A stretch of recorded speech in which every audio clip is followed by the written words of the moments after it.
लाडकी बहीण तिचा संसार एवढ्या महागाईमध्ये कशा पद्धतीने चालवत आहे हे तुम्हाला दिसत नाही आहे का? लाडक्या बहिणीच्या नवऱ्याला नोकरी नाही आहे, शिकलेले व्यक्ती थांबलेले आहेत. यांनी आम्हाला लाडकी बहीण नको, लाडक्या बहिणीला नोकरी पाहिजे आहे, लाडक्या बहिणीला आरक्षण पाहिजे जे तुम्ही आता बंद केलेलं आहे. लाडकी बहीण हे शैक्षणिक, सामाजिक, आर्थिक क्षेत्रामध्ये सुरक्षितता नाही आहे. महिला कुठे सुरक्षित? आम्हाला शेतमालाला भाव पाहिजे आहे. आमचा जो अन्नदाता आहे त्याच्या मालाला भाव पाहिजे. लाडकी बहीण सुरक्षित असली पाहिजे आणि तिच्या सुरक्षिततेची तुम्ही तरतूद काढावी. त्याच पक्षामध्ये जेव्हा पुरुषाला तिकीट मिळत नाही तर आपण खूप पक्षांमध्ये असे पाहिले की ते लोक अपक्ष म्हणून उभे राहिलेले आहे. तर इथे कोणत्याही पक्षाच्या जरी महिला असेल आणि त्यांना असं वाटत असेल की मला उभं राहायचं आहे किंवा कोणीतरी महिला उभी राहिली पाहिजे आणि ही महिलेला तिकीट दिली नाही तर महिलांनी बंडखोरी करून उभं राहा. जर खरंच तुम्हाला विधानसभा लढवायची असेल तर तुम्ही आपापल्या याच्यानी सगळ्यांनी आपापल्या पक्षाचे राजीनामे द्या आणि एकजूट व्हा आणि बिलकुल एक महिला उमेदवाराला तिकीट मिळते आणि लोकसभेच्या किंवा विधानसभेच्या याला उभा राहतो तेव्हा त्याची बायको ही घराबाहेर निघते. तोपर्यंत ती कुठल्याही सामाजिक कार्यात नसते, कुठल्या आंदोलनात नसते, कुठल्या मोर्चात नसते, कुठल्या सत्याग्रहात नसते. आज 100 रुपये 110 रुपये तेल होतं, आज नाही टॅक्सेशन मधून हे सगळं दिलं जात आहे. टॅक्सेशन मधून दिलं जात आहे. 1500 देत असताना पगार बंद आहे. बाकी योजना बंद आहे. आदिवासी आश्रम शाळेचा जो पोषण भरण भत्ता भेटायला पाहिजे तो मागच्या 6 महिन्यापासून मिळालेला नाही आहे. 33% भत्ता फक्त मिळालेला आहे. त्यानंतर व्यसनमुक्ती केंद्र असू दे किंवा मग वृद्धाश्रम असू दे यांना अजूनही भत्ता गेलेला नाहीये. विद्यार्थ्यांच्या स्कॉलरशिप सुद्धा अजून 1 वर्षापासून मिळालेल्या नाही आहे. पुढं काय होणार? लाडक्या बहिणींचे मुलं तुम्हाला दिसत नाही का? लाडक्या बहिणींचे सासू सासरे तुम्हाला दिसत नाही का? भाऊ दिसत नाही का? हा 1500 रुपयाचा कुठला घाट घातलेला आहे? तुम्ही प्रत्येक गावामध्ये जा, गावामध्ये दुःखाची गोष्ट आहे. तुम्ही जाता का खरंच ग्रामीण भागामध्ये? आज तुम्ही बघा मुलं गांजा पित आहे, दारूचं प्रमाण वाढलं. याला तुम्ही गांधीजीला म्हणता. जा तुम्ही आमदाराकडे. का नाही आमदार हे सगळं बंद करत? गांधीजीला आहे ना. तुम्ही पहिले दारू बंद करा तेव्हा प्रत्येक महिला सुखी होईल. वर्धा जिल्ह्यामध्ये आजपर्यंत एखादी तरी आंबेडकरी अनुयायाला यांनी विधानसभेची तिकीट दिली का? हा भेदभाव नाही आहे तर काय आहे? हा भेदभाव आहे ना. आजपर्यंत एवढ्या दिवसामध्ये एकाही आंबेडकरी अनुयायाला यांनी पक्षाची तिकीट दिली नाही. यांना फक्त यांचा माणूस पाहिजे, यांना सर्व चालतात. परंतु जो बौद्ध धर्मीय व्यक्ती आहे तो व्यक्ती यांना चालत नाही. त्याला डावलून हे दुसऱ्याला तिकीट देतात. मग ते नगर परिषद असो, ग्रामपंचायत असो, जिल्हा परिषद असो, पंचायत समिती असो. समजा एखादी तिकीट जरी दिली तरी त्याच्या विरोधात दुसरा माणूस ते उभा करतात. ह्या पक्षामध्ये तुम्हीच खासदार, तुमची बायको पुन्हा आमदार, पुन्हा तुमचाच पोरगा. म्हणजे हे काय घराणीशाही काय? म्हणजे दुसरे आमचे कार्यकर्ते म्हणजे काय तिथं छत्रांचे उचलणार आहे का? अजित पवार मुख्यमंत्री, त्यांची बायको पुन्हा खासदार, पुन्हा त्यांचा पोरगा, पुन्हा त्या राणेचा पोरगा. अरे ज्या पक्षाच्या भरोशावर राणे एवढा, काँग्रेस पक्षाच्या भरोशावर एवढा श्रीमंत झाला तर तो काँग्रेस पक्षाला शिवाय देते. एकनाथ शिंदे ज्या पक्षाच्या भरोशावर सगळे ते रांगडे एवढे 40 गद्दार एवढे लठ्ठ झाले आणि एवढे झाले तर ते गद्दार म्हणजे त्या इथे पक्षाच्या भरोशावर हे होऊन गेले म्हणजे काही त्याला अर्थ नसते ना. आणि हे सगळं 50 खोके एकदम ओके सगळं राजकारण एवढं गढूळ झालेलं आहे की कुठेच काही राजकारणाला. आता हे लाडकी बहिणी वगैरे योजना ज्या 90 लोकसभेमध्ये हारले म्हणजे लाडकी बहीण आणि तिथे कुठल्याही प्रकारची चौकशी नाही केली. मुंबई बँकेच्या अधिकाऱ्यांना सरसकट बस फुकटमध्ये पासबुक वाटून दिले आणि त्याच्या खात्यात पैसे टाकून दिले. स्थानिक स्वराज्य संस्थांमध्ये महिलांना 50% आरक्षण दिलं आणि तसंच आरक्षण का जर संसदेमध्ये 50% आपल्याला आरक्षण दिलं तर महिला कुठे मागे राहतील? यांना देणेच आहे. आणि म्हणून आमची डिमांड आहे की संविधानानुसार जी संकल्पना बाबासाहेब आंबेडकरांनी संविधानाच्या शिल्पकारांना अपेक्षित होती, महिला या पुढे गेल्या पाहिजे. त्यासाठी कायद्यानुसार तरतूद जी केली, आमची डिमांड आहे की संविधानाच्या तरतुदीनुसार आर्टिकलनुसार 50% आरक्षण आम्हाला संसदेत द्यावं. जसं स्थानिक स्वराज्य संस्थांमध्ये दिलं तेव्हाच आमचा विकास होईल आणि महिला या पुढे जातील. आम्हाला कुणालाही काही मागावं लागत नाही. मित्रांनो नमस्कार, मी अजय तिगावकर. न्यूज 81वर आपलं सर्वांचं स्वागत. वर्धा जिल्ह्यामध्ये 4 विधानसभा क्षेत्र आहेत आणि या 4 विधानसभा क्षेत्रामध्ये आतापर्यंत केवळ 2 महिलांना तिथे प्रतिनिधित्व दिलं गेलेलं आहे. या जवळजवळ स्वातंत्र्याच्या नंतरच्या काळामध्ये ही समस्या का आहे? का महिलांना डावलल्या जाते? महिला ज्या ठिकाणी कायदे होतात, महिलांसाठी कायदे होतात, सर्वांसाठी कायदे होतात, आपण लाडकी योजना आणतो, महिला आत्मनिर्भरचे कार्यक्रम करतो, परंतु देशामध्ये महिलांना सन्मान का दिला जात नाही? काय वाटतं तुम्हाला? महिलांना देशांमध्ये सन्मान दिला जात नाही कारण महिला फक्त त्यांना पोर्टलवर पाहिजे, त्यांना आरक्षण देतो म्हणून असं सांगतात ते, परंतु प्रत्यक्षात त्याची कधीही कृती होत नाही. परंतु इतक्या वर्षामध्ये पुरुषप्रधान संस्कृती ही दिसून आलेली आहे. स्त्रियांना का तुमच्या पक्षाने प्रतिनिधित्व दिलं नाही? असं नाही आहे, प्रतिनिधित्व दिलं नाही. विधानसभेसाठी हो, विधानसभेसाठी हे सगळ्याच पक्षामध्ये झालं पाहिजे. एका व्यतिरिक्त एक पक्षाचं नाही आहे हे, कारण सगळ्या पक्षांनी सुद्धा याच्यात पुढाकार घ्यायला पाहिजे. मी या मताची आहे की महिलांनासुद्धा याच्यामध्ये सामील करून घ्यायला पाहिजे. जर यांनी सीट जी रिझर्व आहे केली, जर 2 विधानसभा आम्हाला महिलांनाच लढवायच्या आहे, तर मला असं वाटते ॲक्टिव्ह महिला समोर येतीलच. या ठिकाणी प्रदेश काँग्रेसच्या नेत्या आहेत हेमलताताई. काँग्रेसने यापूर्वी पुलगाव देवळी मतदारसंघामध्ये प्रभाताई राव यांना निवडणूक संधी दिली. त्यानंतर तुमच्या पक्षाने वर्धा जिल्ह्यामध्ये कुठल्याच विधानसभेमध्ये कुठल्याच स्त्रीला प्रतिनिधित्व का दिलं नाही? कारण ते घाबरतात. त्यांना वाटतं महिला समोर आली तर महिला सगळ्यात चांगलं काम करतात, महिला अनकरप्ट राहतात, करप्शन नाही करत. आणि त्यांना असं वाटतं की महिला इतकं छान काम करतात की जिथं महिला चांगलं काम करतात तिथं देशाचं प्रगती होते. आपलं प्रतिनिधित्व समोर आणलं पाहिजे. जर महिला समोर आल्या तर देशाची प्रगती होती, गावाची प्रगती होती, जिल्ह्याची प्रगती होती. पण पुरुषांना ते चालत नाही. पुरुषांना ते चालत नाही म्हणते. डॉक्टर आईकवार, तुमच्या पक्षाच्या सर्वोच्च नेत्या या महिला आहेत. तुम्हाला काय वाटते? म्हणजे राज्यामध्ये म्हणा किंवा देशामध्ये तुमच्या पक्षानेही आजपर्यंत स्त्रियांना असा फारसा तिकडे कल गेला नाही. तुम्हाला काय? कसं आहे सर, बोलायचा भात आणि बोलायची कढी. पुरुषप्रधान व्यवस्था आहे आणि या पुरुषप्रधान व्यवस्थेमध्ये कुठलाही पक्ष असो, पुरुषांचं जरा जास्त वर्चस्व आहे. म्हणजे आमच्या पक्षाच्या नेतृत्व बहनकुमारी आयरन लेडी यांच्याकडे आहे, मायावतीजींकडे. त्यांचा नेहमी प्रयत्न असतो की जिथे कुठे अशा शिकलेल्या आणि समाजाला पुढे घेऊन जाणाऱ्या जर महिला असेल तर त्यांना उमेदवारी दिली पाहिजे.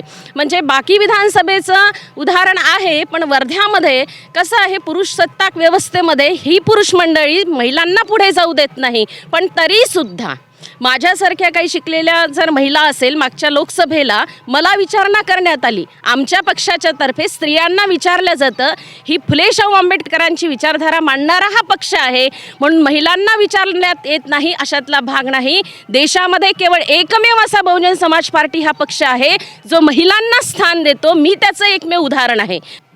तुमच्या पक्षाने आता दैदिप्यमान यश मिळवलं, नवीनच पक्ष आहे तुमचा. मग आपल्या वर्ध्याच्या 4 विधानसभा आहे, त्यामध्ये का नाही स्त्रियांची पुढे नाव आलं? स्त्रियांचं नाव यायला पाहिजे. आदरणीय शरदचंद्र पवार साहेबांनी तर महिलांसाठी भरपूर केलं.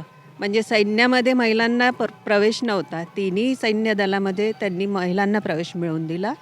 1991 साली. 1993 साली त्यांनी महिलांना स्थानिक स्वराज्य संस्थेमध्ये आरक्षण दिलं 33%, जे 2011मध्ये 50% झालं. आणि त्याची लाभार्थी मी आहे. इथे बऱ्याच जणी आहे. मी जिल्हा परिषद सदस्य होती. आम्ही पण प्रश्न मांडले, खूप चांगल्या पद्धतीने विकास कामं आम्ही पण केले. महिला कुठेच मागे नाही. पवारसाहेबांनी दिलं, परंतु मानसिकता डेव्हलप व्हायची आहे. तुम्ही इतक्या वर्षापासून तुम्ही पक्षामध्ये काम करता, आयाराम गयाराम येते, स्त्रियांना का नाही वेळ दिला? हां, त्याचं कारण आहे की महिलाच त्याला जबाबदार आहे. कारण महिलांनी जर एकजूट केली, जर ताईला तिकीट मिळतं तर बाई पाय ओढते. जर सगळ्या महिला करून समोर, मी 2014पासून पक्षाला तिकीट मागते. हे गडकरी साहेबांना माहीत आहे. माझ्या कामाच्या प्रत्येक वेळी फाईल दिल्या आहे त्यांना. फडणवीस साहेबांना माहीत आहे. आता प्रदेशावर मी पद न मागता, मला सेकंड टर्मला मी पहिले महिला आघाडीमध्ये होती प्रदेशावर, आता पॅरेंट बॉडीमध्ये.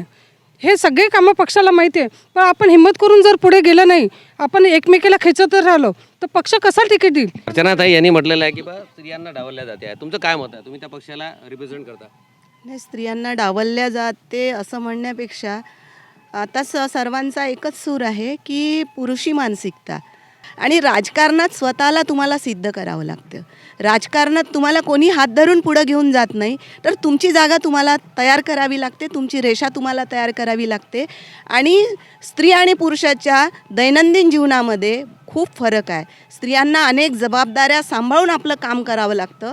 पुरुष फक्त हा बाहेरचंच काम करत असतो आणि प्रत्येक पुरुषाच्या मागं एक कर्तृत्ववान स्त्री असल्याशिवाय तो पुढं जाऊ शकत नाही, तसंच प्रत्येक स्त्रीच्या मागं एक पुरुष खंबीरपणे उभा असल्याशिवाय सुद्धा ती या क्षेत्रामध्ये खंबीरपणे काम करू शकत नाही. कसं आहे की जसं आता पूर्वीच्या शासनाने स्थानिक स्वराज्य संस्थांमध्ये महिलांना 50% आरक्षण दिलं आणि तसंच आरक्षण का जर संसदेमध्ये 50% आपल्याला आरक्षण दिलं तर महिला कुठे मागे राहतील? यांना देणेच आहे. आणि म्हणून आमची डिमांड आहे की संविधानानुसार जी संकल्पना बाबासाहेब आंबेडकरांनी संविधानाच्या शिल्पकारांना अपेक्षित होती, महिला या पुढे गेल्या पाहिजे, त्यासाठी कायद्यानुसार तरतूद जी केली, आमची डिमांड आहे की संविधानाच्या तरतुदीनुसार आर्टिकलनुसार 50% आरक्षण आम्हाला संसदेत द्यावं. जसं स्थानिक स्वराज्य संस्थांमध्ये दिलं तेव्हाच आमचा विकास होईल आणि महिला या पुढे जातील. आम्हाला कुणालाही काही मागावं लागत नाही. आता यांनी जो प्रश्न मांडला विद्याताईंनी, डॉक्टर विद्याताईंनी, की 50% हे स्त्रियाला जसं त्याप्रमाणे स्वराज्य संस्थेमध्ये प्रतिनिधित्व आहे त्याप्रमाणे याच्यामध्ये नाही आहे. काय वाटतं तुम्हाला? मला तेच वाटतं की महिला सक्षम आहेत. प्रत्येक क्षेत्रामध्ये तुम्ही बघितलं, अगदी ड्रायव्हरपासनं तर अगदी अंतराळात सुद्धा महिला गेलेल्या आहे. परंतु हे जे राजकारणाचं जे रिंगण आहे ना, हे पुरुषांनाच कमी पडतं. तुम्ही बघितलं असेल की 10 वर्षाचा खेळ काय, खोक्यांचं काय राजकारण आणि याचे पाय खिचा त्याचे पाय, असं हे राजकारण आहे. त्यांनाच ते कमी पडतं. म्हणजे आपण म्हणतो की आपल्याला इक्वॅलिटी आहे, जेंडर इक्वॅलिटी आहे, परंतु पुरुषप्रधान संस्कृती अजूनही संपलेली नाही. त्यामुळे हा प्रश्न उद्भवलेला आहे की महिलांना राजकारणात स्थान नाही. कारण तुम्हाला माहिती असेल की आपला देश स्वतंत्र झाल्यानंतर फक्त एकच स्त्री म्हणजे स्वर्गीय इंदिराजी गांधीनंतर एकही महिला ही पंतप्रधान होऊ शकली नाही. आणि महाराष्ट्राचं दुर्दैव असं की अजूनही एकही महिला मुख्यमंत्री होऊ शकली नाही. महाराष्ट्राचं दुर्दैव झालेलं आहे की महिला मुख्यमंत्री झालेले नाही आहे. स्त्रियांना खरंच या राज्यामध्ये हा पुरोगामी विचाराचा महाराष्ट्र आहे. स्त्रियांना इथे आजपर्यंत मुख्यमंत्र्याची संधी मिळाली नाही. काय वाटते? नाही, आता येणारा काळ हा खूप जरी आव्हानात्मक असला तरी मला खात्री आहे की आदरणीय खासदार सुप्रियाताई या नक्कीच पुढे जाऊन महाराष्ट्राचं नेतृत्व करतील. आणि त्यांना जेव्हा ती संधी मिळेल तेव्हा आमच्या प्रत्येक महिलेला संधी मिळेल ही अपेक्षा आमच्याकडनं आहे, आम्हाला आहे त्यांच्याकडून. आणि दुसरी गोष्ट ही आहे की जेव्हा राजकारणाच्या व्यासपीठावर 50% महिलांना त्या व्यासपीठावर स्थान मिळेल तेव्हा नक्कीच इथले प्रत्येक जी महिला आहे ती विधानसभेचं स्वप्न बघू शकेल. तुम्ही जिजाऊ ब्रिगेडचं काम करता, काय वाटते तुम्हाला? परत एखादी स्त्री जिजाऊ नाही व्हावी? नक्कीच जिजाऊ व्हायलाच पाहिजे. सावित्री जिजाऊंचा वारसा चालवणाऱ्या आम्ही जिजाऊ ब्रिगेडच्या महिला नेहमीच महिलांचा विचार करतो की कुठेतरी महिलांनी समोर यावं आणि संधी गाजवावी.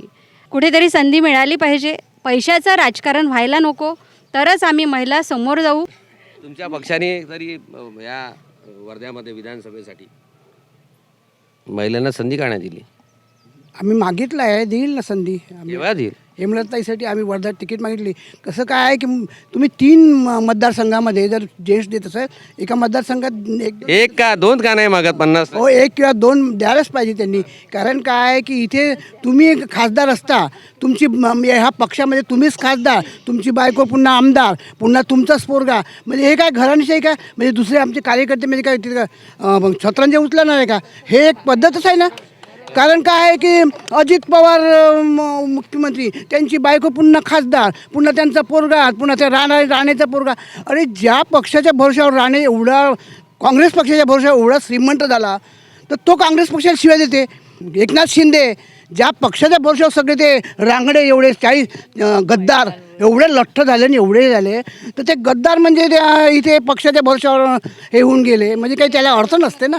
आणि हे सगळं 50 खोके एकदम ओके, सगळं राजकारण एवढं गढूळ झालेलं आहे की कुठेच काही राजकारणाला.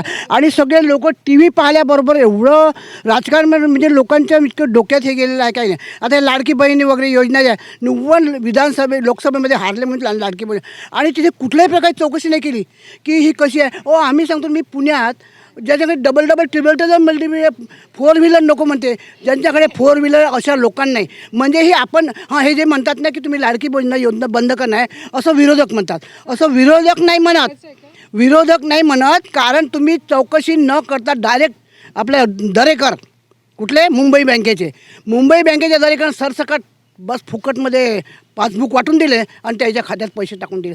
याला काही हे म्हणते काय? आम्ही बंद करतो, विरोधक नाही म्हणत. सगळे लोक म्हणजे तुम्ही चौकशी करा, तुम्हाला ज्यांना आवश्यक आहे अशा लोकांना तुम्ही लाडकी बहीण योजना द्या ना. आम्ही कसं म्हणलं होतं.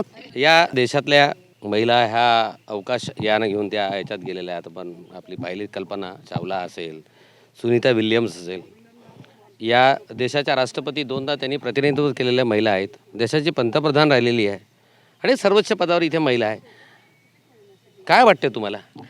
सर, सर्व क्षेत्रामध्ये जर महिलांना 50% आरक्षण दिलेलं आहे, तर मग लोकसभा आणि विधानसभेमध्ये का नाही? ग्रामपंचायतपर्यंत म्हणजे स्त्रिया ही ग्रामपंचायत सांभाळू शकते, म्हणजे खाली जर तिला राजकीय जो स्तर दिलेला आहे तो ग्रामपंचायत लेवलला दिलेला आहे. बट त्याच्यामध्ये लोकसभा आहे किंवा विधानसभा आहे, यामध्ये जर तिला 50% जर आरक्षण दिलं, सर्व क्षेत्रामध्ये दिलं आहे ना, मग तिला जर राजकीय क्षेत्रात जर आरक्षण दिला, तर मला असं वाटते महिला कुठेच कमी नाही आहे. जर ती आपलं घर सांभाळू शकते, ती आपलं बाकीचं काम, नोकरी, ह्या सर्व जर गोष्टी सांभाळू शकते, त्यासोबत ती आपला देश पण सांभाळू शकते आणि चांगल्या पद्धतीनं सांभाळू शकते. तर आता हे जे पुरुषप्रधान संस्कृती जी आहे, पुरुष आपलं सर्व सांभाळू शकत नाही, त्याला एका स्त्रीची गरज असते. पण स्त्रीला मला असं वाटते की तिला कुठल्या पुरुषाची गरज नाही आहे. ती तिची कामगिरी चांगल्या पद्धतीनं करू शकते. आणि देशामध्ये जे काही आता महिलांच्या विषयी जे काही दृष्टिकोन किंवा ज्या काही घटना घडून राहिलेल्या आहे, तर मला वाटतं इक्वॅलिटी जर तिथे जर असली तर नक्कीच ती वरच्या लेवलला जाऊ शकते आणि कुठेतरी हा क्राईम पण कमी होऊ शकतो. मला असं म्हणायचं आहे की या सगळ्याची सुरुवात कुटुंब व्यवस्था असो, सामाजिक व्यवस्था असो किंवा राजकीय व्यवस्था असो, या तिन्ही याच्यामध्ये महिलांना गृहीत धरल्या जाते. कारण की जेव्हा कुटुंबामध्ये समजा पुरुष राजकीय नाही आहे तर तिला राजकारणात प्रवेश नसतो. म्हणजे राजकारण काय करायचं आहे, समजा तो राजकारण आहे तर त्याची जर तिकीट रिझर्वेशन आलं, ओपन आलं, तर महिला लढू शकत नाही, तिथे पुरुष लढतो.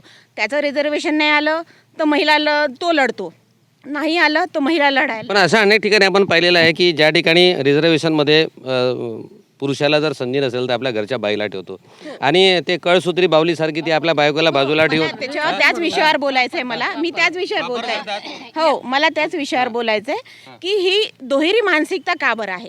आता आपण याचा विचार केला की समाजकारणामध्ये आता नगर परिषदमध्ये अध्यक्ष निवडून येतो, पण उपाध्यक्ष महिलांना करत नाही. का नाही करत? कारण की ती समतोल अध्यक्ष का नाही? नाही, एक सांगते ना मी त्याचं पण, की उपाध्यक्ष समजा अध्यक्ष आता कॅटेगरी ओपन आली, अध्यक्ष पुरुषाला निवडून आला, ठीक आहे, महिलांना उपाध्यक्ष नाही करत का?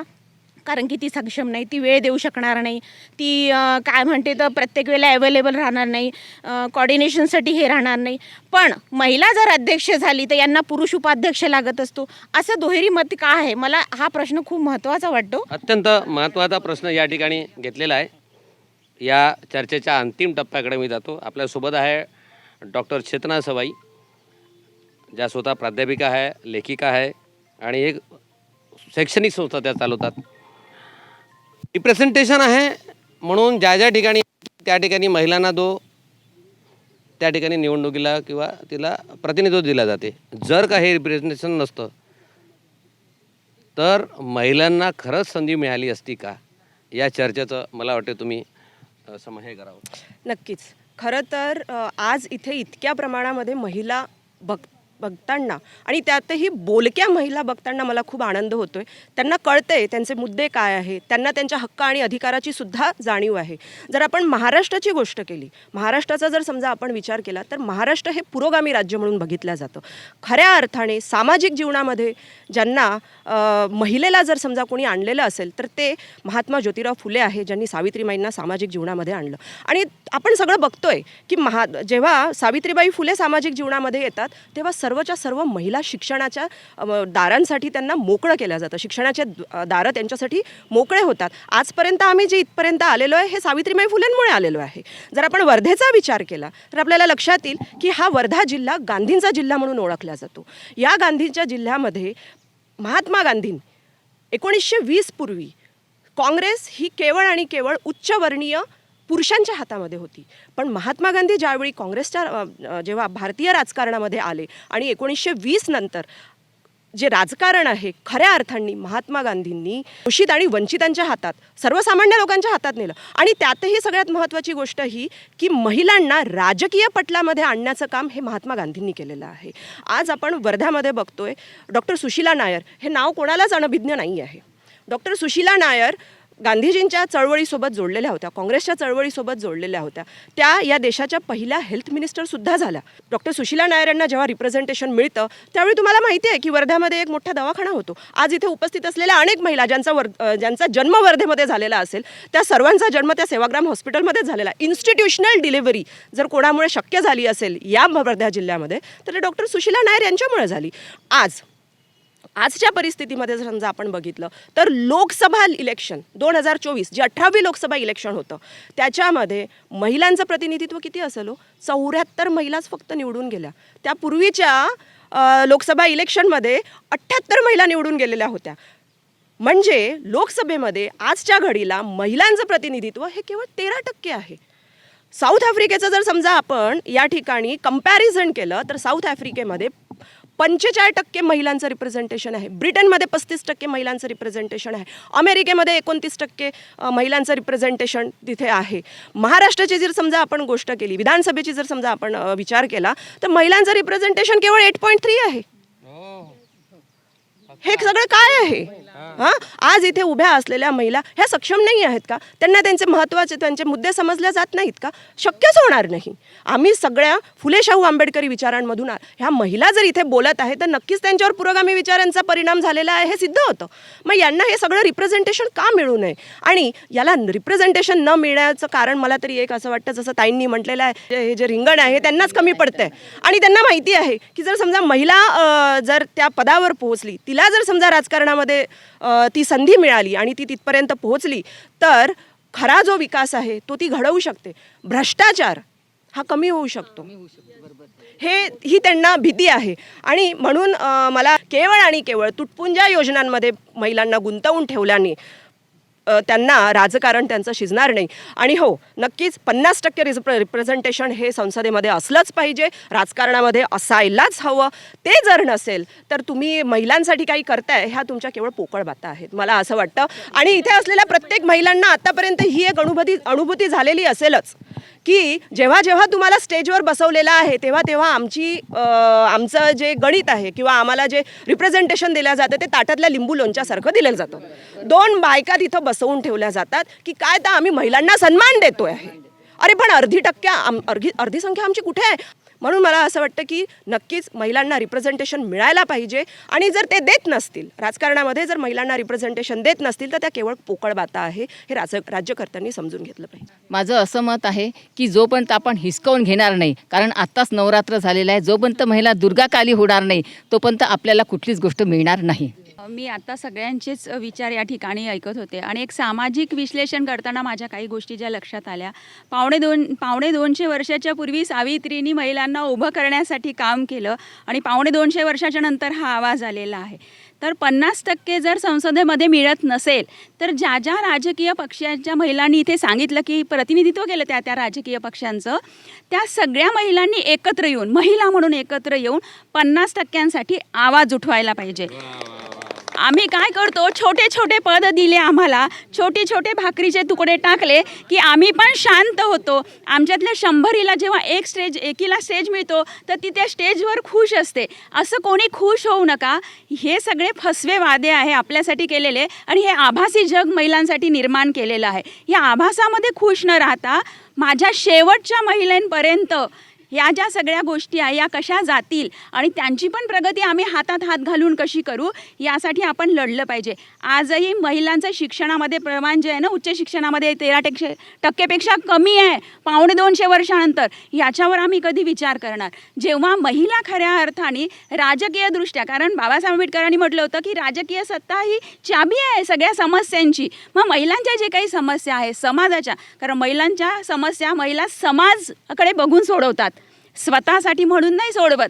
तर ह्या सगळ्या ज्या गोष्टी आहे ह्याच्यासाठी पण प्रयत्न करायला पाहिजे, सगळ्या महिलांनी करायला पाहिजे, मिळून करायला पाहिजे आणि त्यांनी आपण स्थानिक स्वराज्य संस्थांसारखंच. कारण स्थानिक स्वराज्य संस्थांमध्ये काय झालं, जर सरपंच महिला असेल तर तिचा नवरा बसायला लागला, सरपंच म्हणून त्याला साहेब केलं.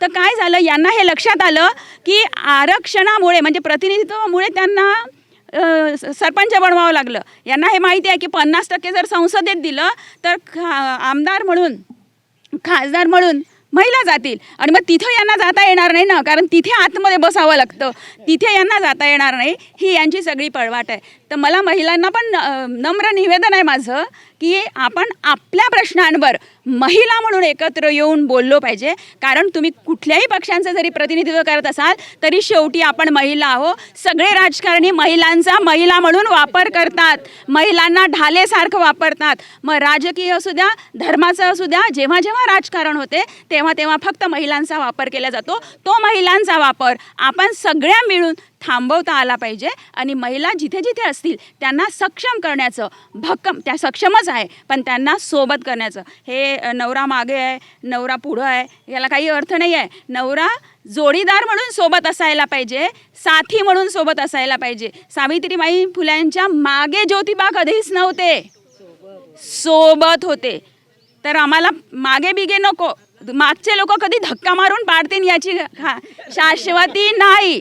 म्हणून आम्हाला मागे नको. जे पण असेल, ज्यांच्यात हिंमत असेल, परिवर्तनाची दिशा परिवर्तनाकडे नेण्याची आशा असेल, त्यांनी सोबत यावं, एवढंच माझी विनंती आहे. धन्यवाद.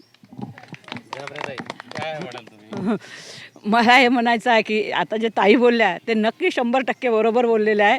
कारण साधा एका स्टेज असला तर त्या स्टेजवर कसं असते, 10 पुरुष असतात आणि एकच महिला असते. म्हणजे कार्यकर्त्यामध्ये एकच महिला असते का, आणि तिलाही बोलण्याचा चान्स कसा, 1 मिनिट बोला, 2 मिनिट बोला.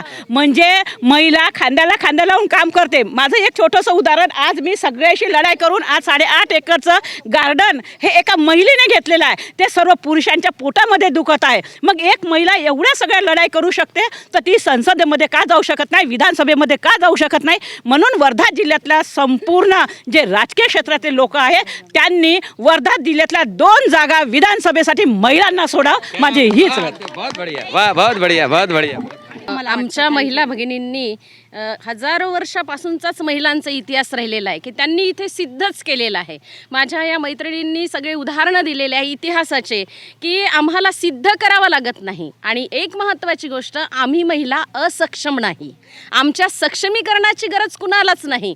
सक्षमीकरणाची गरज जर कुणाची असेल तर ती आहे पुरुष सत्ताक व्यवस्थेची आणि पुरुष सत्ताक मानसिकतेची. आम्ही ऑलरेडी सक्षम आहोत. एखाद्या स्त्रीचा जर पती मरण पावला असेल आणि ती जर विधवा झाली असेल तर ती पूर्ण आयुष्य आपल्या मुलांसाठी खर्ची घालते. परंतु एक पुरुष मात्र लगेच बायको मेल्याबरोबर 2ऱ्या, 3ऱ्या, 4थ्या, 5व्या बायकोची वाट पाहत राहते. म्हणजे काय, तो असक्षम आहे. आमच्या सक्षमीकरणाची गरज नाही. या व्यवस्थेमध्ये परिवर्तन झालं पाहिजे, व्यवस्था बदलली पाहिजे आणि महिलांकडे पाहण्याचा या व्यवस्थेचा दृष्टिकोन बदलला पाहिजे. आम्ही ऑलरेडी सक्षम आहोत. का आम्ही गेलो नाही प्राईम मिनिस्टरपदी? आम्हाला तुम्ही नेतृत्व करण्याची संधी द्या. निश्चितच आम्ही कुठल्याही क्षेत्रामध्ये डंका वाजवल्याशिवाय राहत नाही. हा आमच्या महिलांचा इतिहास आहे. किती ऐतिहासिक स्त्रिया इथे होऊन गेल्या. राजमाता जिजाऊचं तुम्ही उदाहरण ऐकलं आहे, अहिल्याबाई होळकरांचं उदाहरण आहे, क्रांतिमाता सावित्रीचं उदाहरण आहे, माता रमाईचं उदाहरण आहे, झाशीची राणी झलकारीचं, एका आदिवासी समाजाचं नेतृत्व करणारी झलकारीबाई मुलाला आपल्या पाठीशी बांधून इंग्रजांशी लढा लढते. आम्हाला काय असं समजता तुम्ही? इतिहास आहे रे आमचा. आमच्या महिलांना सक्षमीकरणाची गरज नाही. मला एवढंच म्हणायचं आहे की आता जवळजवळ इथं सर्व महिला भगिनी अगदी मनापासून बोलल्या आणि ती खरंच काळाची गरज आहे. पुरुषप्रधान देश असल्यामुळे प्रत्येक महिलाला डावललं जातं. मला एवढंच वाटतं की येत्या विधानसभेमध्ये प्रत्येक जिल्ह्यात एक महिला म्हणून एक विधानसभेत देण्यात यावी. या 2 महिन्यात येत्या विधानसभेसाठी 50% मागणी आहे. प्रत्येक जिल्ह्यामध्ये मला हक्काचीच मागणी आहे की आता आम्ही मागे हटणार नाही. तुम्ही एवढ्या सर्वांना ऐकलंच आहे. त्याच्यामुळे मला एवढंच म्हणायचं आहे की येत्या विधानसभेसाठी 50% आरक्षणात जे आम्ही महिलांना तुम्ही म्हणता तर मला तरी वाटते की द्यायलाच पाहिजे. आता आम्ही मागे हटणार नाही. त्याच्यापुढे आता महिला म्हणजे जेवढे काँग्रेस येतील त्याच्यामुळे आता मिळायलाच पाहिजे. हे मला म्हणायचं. ही आमच्या हक्काची लढाई आहे आणि आम्ही ते लढणार असं आमचं सर्व महिलांचं म्हणणं आहे. त्यांनी आता आपण म्हटलं महिला शक्तींनी असं म्हटलंय की आपण 50% आरक्षण रिझर्वेशन मागू, पण हे 50% रिझर्वेशन तेव्हा सिद्ध होईल की जे स्थानिक आमदार खासदार आहेत त्यांनी आपल्या बायकांना नाही उभं केलं पाहिजे. तेव्हा हे खऱ्या अर्थाने आम्हाला न्याय असेल. हा न्याय तेव्हाच होईल की हे जे आता आमदार खासदार आहे यांनी आपल्या बायकांना नाही दिलं पाहिजे, तेव्हा आम्हाला घराणेशाही बंद होणं अतिशय महत्त्वाचं. तसं आमचा भारतीय जनता पार्टीमध्ये घराणेशाही नाही आहे, तरी पण मग वर्धेमध्ये दोनदा एकदा आमदार तिसऱ्यांदा का संधी देऊन नाही राहिले तुम्ही? नाही, महिलांना का संधी नाही? मग मिळालं पाहिजे. नाही, याच्यापूर्वी तुम्ही दोनदा तुमच्या पक्षाने, तुम्ही आता भाजपाचा विषय काढला, तुमच्या इथे दोनदा तुम्ही भाजपाला संधी दिली पुरुषाला, मग तुम्ही यावेळेस का स्त्रियाला संधी दिली? आता माझं नाव भाजपाचं विधानसभे आता विषय भाजपाचा काढला त्याच्यावर बोला. याची शाश्वती काय ताई? आता मग इथे महिला तुमच्या सक्षम आहे. आज तुमच्या भाजपात या ठिकाणी 4-5 या ठिकाणी वानखेडे या ठिकाणी 4-5 महिला आहेत. तुम्ही सगळ्या भाजपाला नेतृत्व करता. ताईंनी अत्यंत चांगला मुद्दा काढला. 2 वेळा संधी तुम्ही पुरुषाला दिली, बरोबर. आता महिलेला काय म्हणणं आहे तुमचं? मिळायला पाहिजे. भारतीय जनता पार्टीनीच महिलांना पहिल्यांदा संसदेमध्ये आणि विधानसभेमध्ये 33% आरक्षण यावेळेस आहे. मुख्यमंत्री येईल ना, मुख्यमंत्र्यासाठी येईल. मग सुरुवात वर्धेतून करा ना. वर्धाच्या 4 विधानसभेमध्ये कुठे स्त्रीचं नाव नाही आहे ना. नाही, स्त्रीचं नाव आहे असं नाही आहे. नाही, 4 विधानसभामध्ये अजून कोणाचंच नाव येऊन राहिलं पुढे आहे ना, आहे. दोन्ही विधानसभेमध्ये काँग्रेसमध्ये आहे ना. ताईंनी दावा केलाय मी हिंगणघाट मधून, चारू आहे ना, ताईंनी फॉर्म भरला आहे वर्धा विधानसभेमधनं, मी हिंगणघाट मधून भरला आहे. त्या दोन्ही विधानसभेमध्ये 2014 आमचं विधानसभेला नाव आहे. सगळ्या महिलांना एकजून कुठला पक्ष असो आणि महिलांना तिकीट मिळाले पाहिजे. 2014 आणि 2019 मध्ये तुम्ही जर वृत्तपत्र वाचली असेल तर महिलेचं सुद्धा नाव होतं, माझंही नाव होतं, परंतु ही पक्षाची व्यवस्था आहे, पक्ष ठरवेल कोणाला उमेदवारी द्यायची. पक्ष का स्त्रियांना प्रतिनिधित्व संधी देत नाही? देईल ना पक्ष, विचार केव्हा देईल? आरक्षण दिलं 33%. 2029 मध्ये सर्व महिला होणार, कोणीतरी आमदार होणार. आरक्षण जे आहे ते इंदिरा गांधी स्वतः पंतप्रधान होत्या आणि माननीय शरदचंद्र पवार साहेबांनी हे सगळं केलेलं आहे. जी भारतीय जनता पार्टी सांगत आहे की आम्ही हे केलं, आम्ही ते केलं, आज त्यांचा देशात 10 वर्षापासून बोलबाला आहे. त्यांनी किती महिलांना प्रतिनिधित्व दिलं? आणि सर्वात पहिले प्रतिनिधित्वाचा जेव्हा प्रश्न येतो तेव्हा स्थानिक पातळीवरून किती जातं?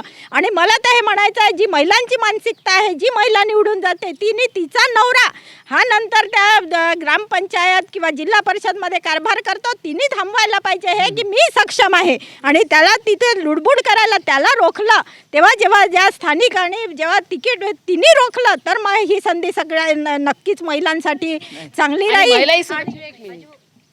आता आपण एक मुद्दा घेतला होता की सगळ्या पक्षामधून महिलांना का संधी नाही. मला इथे सगळे आता आदिशक्ती आहे, त्यांच्या दुखत्या नसेवर हात ठेवला आहे आणि भडकावा झालेला आहे. विषय असा आहे की जर तुम्हाला महिला पाहिजे आहे, सोडा तो पक्ष, अपक्ष महिला उभी करा. सोडा हो पक्ष, तुमच्या ताकद आहे आदिशक्तीमध्ये, सोडा पक्ष आणि ताकद दाखवा, अपक्ष उभं करा. ताई म्हणतात बरोबर आहे. वर्धा जिल्ह्याची लोकसंख्या किती आहे? 15 लाख जवळपास. तर अर्ध्या महिला आहे. मग महिलांना प्रतिनिधित्व पाहिजे. महिलांच्या पाठीशी उभ्या राहिल्या तर निश्चितच 2 आमदार निश्चित होतील. आरामात तिकीट निघेल. कारण आपला इतिहास आहे ना, अनेक महिला आहे की ज्या राजकारणात प्रूव्ह केलं. उमा भारती आहेत, मायावती ताई आहेत, अशा अनेक महिला आहेत की ज्या चांगल्या पदावर, सुषमा स्वराज आहे, नाही अनेक महिला आहेत, अनेक महिला आहेत ज्यांनी प्रूफ केलेलं आहे आणि इतिहासामध्ये पण प्रूफ केलाय. मग महिलांना संधी का नाही? ही चर्चा केवळ महिलां म्हणजे इथे राहणार, आता ही पुढे पण गेली पाहिजे. हा, तर हे आपण भारतातली गोष्ट करण्यापेक्षा आपल्या वर्धा जिल्ह्यात आतापर्यंत काँग्रेस असो, बीजेपी असो, राष्ट्रवादी असो, इतर कोणताही पक्ष असो, किती महिला दिलेल्या आहेत. पहिल्यांदा हा विचार करणं महत्त्वाचं आहे. जर खरंच तुम्हाला विधानसभा लढवायची असेल तर तुम्ही आपापल्या याच्यानी सगळ्यांनी आपापल्या पक्षाचे राजीनामे द्या आणि एकजूट व्हा आणि बिलकुल एक महिला पक्षाला राजीनामा द्यायला सांगितलं. तुमचं काय मत आहे? जर प्रतिनिधित्व दिलं नाही तर पक्षाने राजीनामा दिला गेला पाहिजे. का बरं पक्षाला दोष द्यायचा नाही? पक्षातून तिकीट खेचून आणायची एवढी हिंमत आम्ही आहे. आमच्या पक्षातून तिकीट काढून आणायची ताकद ठेवू. पक्षातून तिकीट घेण्याची ताकद ठेवली पाहिजे. बायको उभी करू देणार एवढं दांडगर आहे. आमचा पुढचा जो नेता आहे, आता जो आमदार आहे, त्याला आम्ही त्याची बायको उभी. त्याची बायकोच का तुम्ही का नाही? हा तेच नाही बायको त्याचीच का त्याच्यात परत घराणेशाही आली ना. नाही नाही परत घराणेशाही. तुम्ही स्वतः 30 वर्षापासून पक्षाच्या कार्यकर्ते आहे.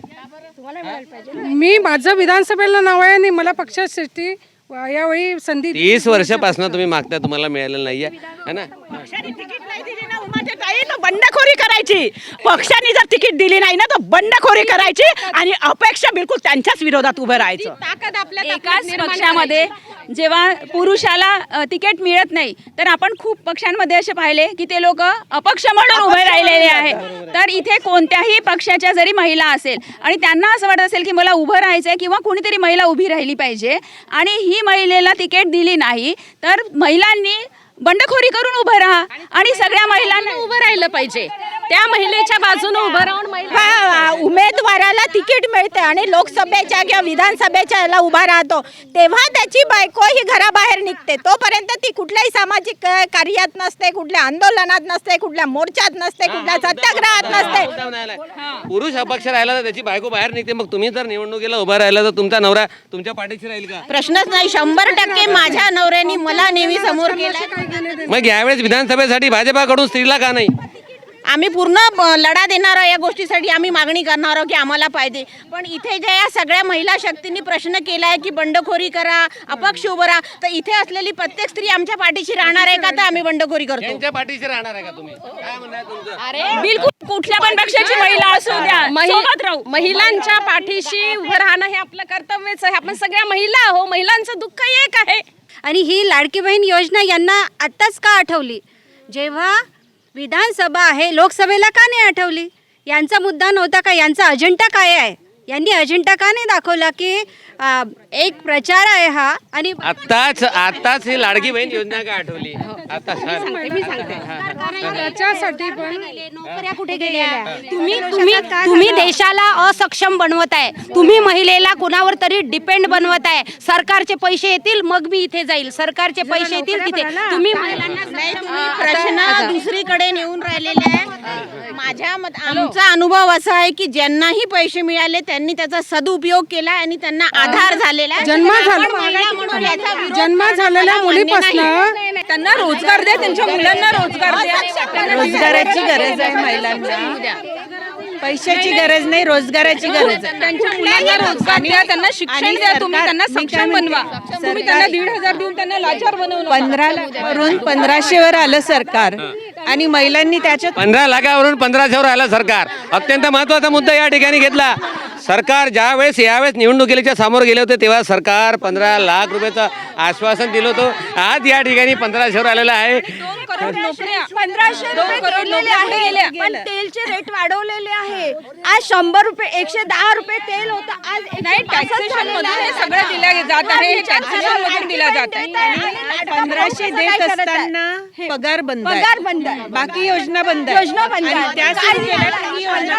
आदिवासी आश्रम शाळेचा जो पोषण भरण भत्ता भेटायला पाहिजे तो मागच्या 6 महिन्यापासून मिळालेला नाही आहे. 33% भत्ता फक्त मिळालेला आहे.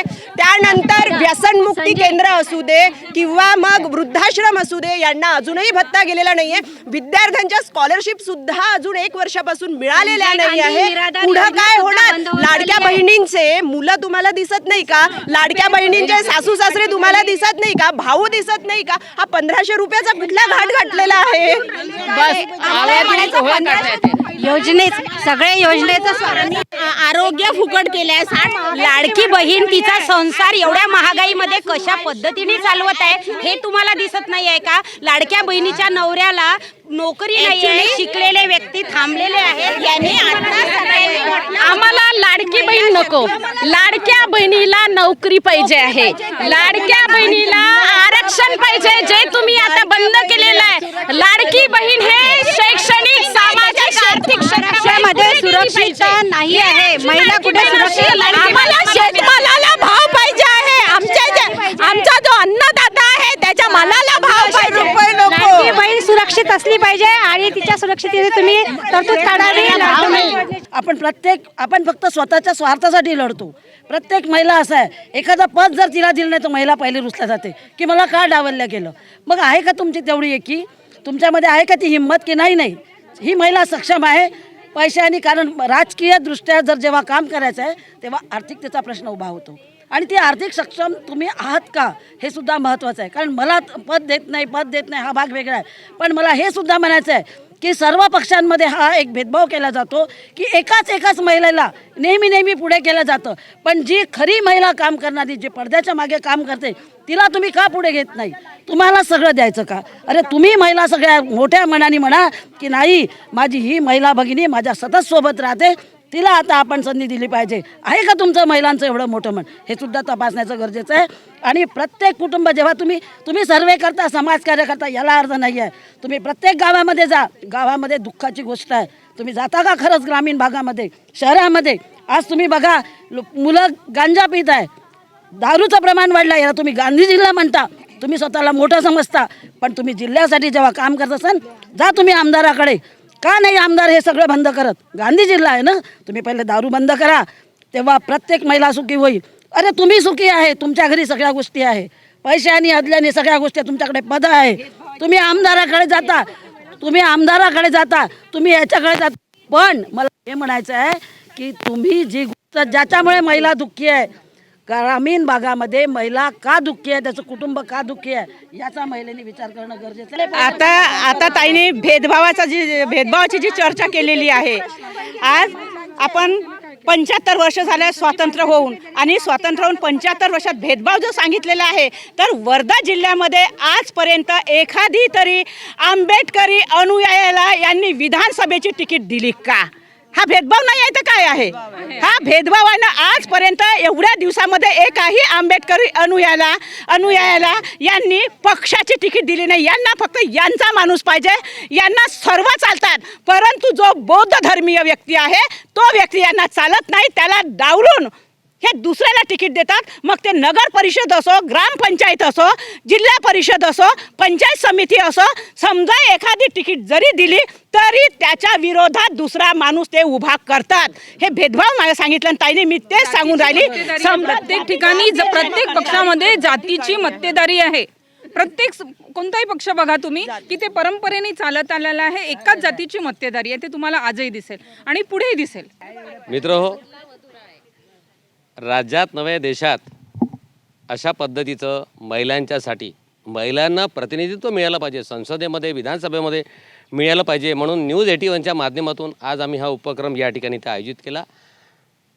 महिलांनी आपल्या मनातल्या भावना व्यक्त केल्या, मग त्या राजकीय पक्षाच्या असतील, सामाजिक क्षेत्रातल्या असतील, शैक्षणिक क्षेत्र असतील. या ठिकाणी सर्व राजकीय पक्षापासून तर सामाजिक क्षेत्रामध्ये काम करणाऱ्या महिला भगिनी या ठिकाणी एकत्र आल्या आणि एक फार महत्त्वाची मूलभूत जे घटनेला, या संविधानाला अपेक्षित आवश्यकता आहे ती बाब या ठिकाणी नमूद झाली. ती ज्याप्रमाणे स्वराज्य संस्थेमध्ये महिलांना 50% आरक्षण आहे, तेच आरक्षण विधानसभेमध्ये, संसदेमध्ये मिळालं पाहिजे असं आमच्या महिला भगिनीने एक मताने या ठिकाणी व्यक्त केला. बरोबर आहे हा विषय. न्यूज 81, बात वही जो सच हो. जय हिंद, जय भारत. नारी के सहभाग बिना हर बदलाव अधूरा है. नारी के सहभाग बिना हर बदलाव अधूरा है.